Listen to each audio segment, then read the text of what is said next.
Bakıda keçiriləcək Ümumdünya Şəhərsalma Forumunun 13-cü sessiyasına hazırlıq işləri yekun mərhələdədir.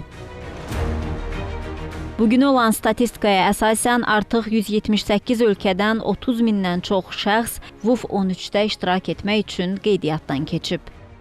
Daha geniş ictimaiyyətin WUF 13 haqqında məlumatlandırılması məqsədi ilə Azərbaycanın bir çox şəhərlərində WUF 13 festivalları keçirilir.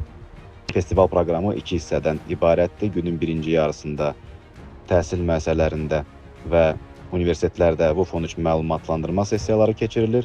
Axşam saatlarında isə əyləncəli, maarifləndirici ictimai proqramla davam edir.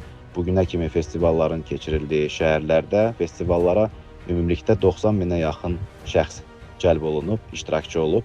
Forumun əsas məkanı olan Bakı Olimpiya Stadionunda isə tikinti və quraşdırma işləri artıq yekunlaşmaq üzrədir. Qeyd edək ki, tədbir 17-22 may tarixlərində keçiriləcək.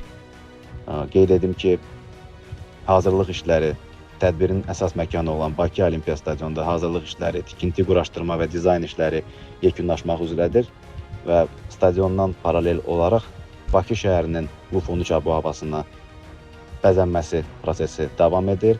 İctimai nəqliyyatda və avtobus dayanacaqlarında, şəhər monitorlarında WUF 13-ü əks etdirən banerlər və məlumatlandırma lövhələri quraşdırılır. Şəhla Poladova, Xəzər xəbər.